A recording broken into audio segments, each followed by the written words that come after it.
My name is Jade, and I'm 32 years old.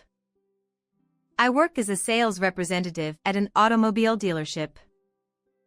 I live with my husband Colton, who is 3 years younger than me, and our first-grade son Carson in an apartment. My hobbies include fashion and cars. Ever since I was little, I've had a passion for cool sports cars. The spark ignited when my father brought home a car catalog while replacing our family car. As a preschooler, I had never seen such a vibrant red sports car before, and it captivated me. That fascination persisted into adulthood, leading me to pursue a career related to my love for cars. Coolness. This is the criterion I use when selecting my possessions and clothing. In addition, I have 2 older brothers among my 3 siblings. The hand-me-down clothes and toys were always geared toward boys. While other girls around me wore pastel frilly dresses, I stood out in simple, boyish outfits in green or black. Perhaps these early experiences influenced my perspective. When it came to sharing toys or snacks, my brothers would engage in fierce battles without hesitation. Of course, I held my ground and fought back. Upon witnessing my spirited nature, my father would chuckle and say, "Jade, it's hard to tell whether you're a boy or a girl." Meanwhile, my mother, exasperated, would advise, "Try to be a bit more demure." Honestly, I never resisted being perceived as boyish. During elementary school, I never faced bullying or mistreatment because of it. My brothers treated other girls kindly. Whenever boys in class played pranks on the girls, they'd hear, "Hey, boys. Learn from Jade. You're all so rough." In response, the boys would retort, "Isn't Jade a girl, though?" These playful battles happened frequently. I attended an all-girls school from middle school through high school. I joined the drama club, where I was consistently cast in male roles. Come Valentine's Day, I'd receive an abundance of chocolates, more than I could hold in both hands, thanks to my popularity. Even after gaining junior classmates, I continued to receive homemade treats and letters regularly. "Please take this." The university I attended was co-ed, but the male students there echoed the sentiment. "Among us, Jade is the most popular guy." The turning point in my life came during my second year at my current company. It all began when my boss at the time brought up the idea of an arranged marriage for me. I met the prospective partner, intending to save face for my boss, and had what I thought was a pleasant conversation that day. However, a few days later, I received a message from the other party asking me to pretend that our discussion never happened. "Why?" I asked, seeking an explanation. My boss replied, "You've been talking about work and cars all the time. Perhaps because of that, the other party assumed you weren't the domestic type." I was shocked. After all, the other person had engaged in our conversation enthusiastically. Despite subsequent attempts, I continued to be rejected for similar reasons. Gradually, I stopped discussing my work and hobbies during these arranged meetings. One day, frustrated, I confided in a female friend, "Why do I always get turned down in these arranged meetings?" Her response surprised me. "Your personality is great, but your appearance is quite masculine. Your clothing and hairstyle might be giving the wrong impression that you're not suited for a family. Maybe try changing your vibe a bit?" Taking her advice to heart, I went shopping with my friend. She objectively suggested cute outfits that suited me well. We discussed options like chiffon tops instead of hoodies or t-shirts when wearing denim. I felt more elegant than usual, though I worried it might be too flashy. "Consider pastel blue or mint colors," she suggested. "Those are beautiful colors." "I think I'll go with that," I replied. and then she said, Let's change your hairstyle too. Given your hair length, adding a slight perm to the ends for some curls would look lovely. Perms? It's my first time, but I'll give it a try. When I looked in the mirror, I was amazed by the transformation. Jade, you look completely different. So elegant and beautiful. Really? Thank you. It was during an arranged meeting where I had transformed my appearance that I met Colton. My hobbies include visiting cafes and appreciating flowers. He said this with a gentle smile, and I fell for him instantly. If you're willing, would you consider dating with marriage in mind? He asked as we parted ways. Despite my shortcomings, I'll do my best. Nice to meet you, I replied. I accepted his proposal, and our courtship began. Our dates with Colton, who exuded a calm aura, often revolved around quiet cafes and libraries. As someone with a busy lifestyle, I found solace in his company. Being with him seemed to slow down time. Our relationship progressed smoothly. His family welcomed me, and his sister-in-law, just a year older than me, became a close friend.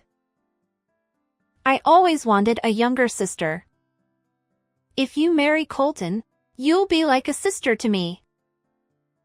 Her words warmed my heart, especially since my older brothers had always treated me like a younger brother even into adulthood. A year later, we were blessed with a wedding. Let's find happiness together.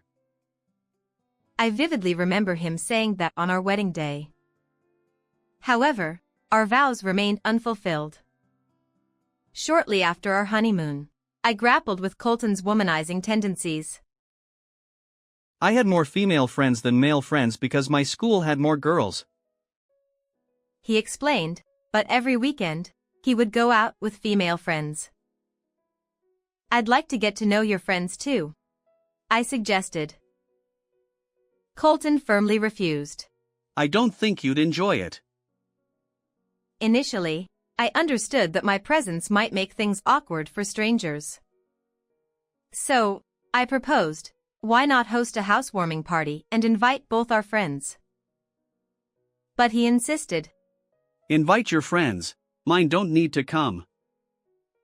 It was then that I sensed something was amiss. Colton clung to his phone even after work, always engaged in conversations. When it rang, he'd step outside for hours. Who are you always in contact with? It's not any specific person, just friends. Because he was in contact so frequently, I jokingly said to him, right after getting married, "You're constantly messaging other women, I can't help but feel jealous." But he coldly responded, Jealousy from a woman is unbecoming. Stop it. Once, when he left his smartphone in the living room, I saw the friend screen with messages. More than 10 women's accounts were displayed, and I was shocked. After about a year of marriage, his return time became late at night. You're late every day. What are you doing? Lately, I've been going out for drinks with friends, so I'm busy. His return with the distinct scent of cosmetics made it clear that he was meeting women, despite calling them friends. Even if you're married, it's inappropriate to be out alone with the opposite sex until late at night. Even when I sternly warned him. Don't get so upset. What's wrong with meeting friends? He dismissed it without a care. Gradually, he started criticizing me. He claimed I wasn't feminine compared to his female friends. While we were dating, I often wore cute fashion, but after marriage, practical denim and shirts became my go-to attire for household chores. You can't do cleaning and laundry in delicate clothes. Yet he disliked it when I wore jeans. None of my friends dress like that. You're practically dressing like a man. He even threw away my clothes without permission. Why did you throw away my clothes? I love those jeans. If I don't like it, it's only natural to discard it. To top it off, he criticized my work attire. Why do you always wear pantsuits? As a woman, shouldn't you wear skirts? I sometimes accompany clients on test drives, so pantsuits are more practical than skirts. We had this exchange repeatedly, but he never tried to understand my fashion choices. Then, I became pregnant. Colton was thrilled about my pregnancy. He bought baby gear and studied baby name books, bridging the gap between us. I hope it's a cute baby girl. He eagerly awaited the child's birth. We intentionally kept the gender a surprise. After a few months, a healthy baby boy was born. Why would a boy be given birth? I still remember Colton's face when he uttered those words upon seeing Carson, who had just been born at the maternity ward. The nurses protested, and my sister-in-law, who was present during the birth, scolded him sharply. Hey! Who do you think gave birth to this baby? She reprimanded him sternly. Colton, unable to stand up to my sister-in-law, reluctantly apologized to me. I'm sorry. However, he showed no interest or concern for Carson, and he was uncooperative with parenting. Even when Carson cried while I couldn't attend to him, Colton would simply say, "He's crying," without offering any help. To make matters worse, he complained about Carson's nighttime fussiness and decided to sleep in another room, taking the room I had intended for the nursery. Even as Carson grew older and approached him, I am busy, so play with your mom. He refused to engage with Carson. I contemplated divorce many times. However, my in-laws were wonderful people, and Carson had grown attached to them. My sister-in-law, who was Carson's aunt, also adored Carson. I couldn't take away these kind-hearted grandparents and aunt. With that in mind, I couldn't bring myself to pursue a divorce. The event that finally put an end to our relationship occurred when Carson was in elementary school. It all started with Colton's high school reunion. By then, he had a demanding job and often complained about not having time to meet female friends. That day, he happily mentioned meeting friends after a long time. When he returned home, he said something unbelievable to me. Today, I met Emery after a long time. Who's Emery? My ex-girlfriend. And what's wrong with that? Well, this woman. She's elegant and beautiful, unlike you. He showed me a photo of a woman in a pristine white dress on his smartphone. Even after all these years, Emery hasn't changed. We broke up because of her parents' relocation, but she recently returned to this town. And I realized. Realized what? In the next moment, he said something that left me dumbfounded. Emery is my soulmate. I was speechless. Can you let me spend just one night with Emery? She said she really wants to be with me. I felt my head go blank for a moment when he said that Emery was special to him unlike the other women. But I quickly regained my composure and... Sure. Go ahead. I agreed to his proposal with a smile on my face. Are you sure? Yes, I am. He said thank you happily to my words. I accepted his words because I knew that his heart wouldn't change even if I yelled or begged him. He looked so infatuated with her that it was obvious. That night. I'm going then. He left with a grin on his face and I saw him off. And the moment I closed the door. I'll never forgive you. I muttered and started to move. The next evening, Colton came back with a pale face and apologized at the front door. Next to him, Emery also apologized, and my sister-in-law stood behind them with a devilish look on her face. I'm really sorry. I'll never do such a thing again. Colton apologized to me desperately. I'm really sorry for what I did to you. I'll never go near him again.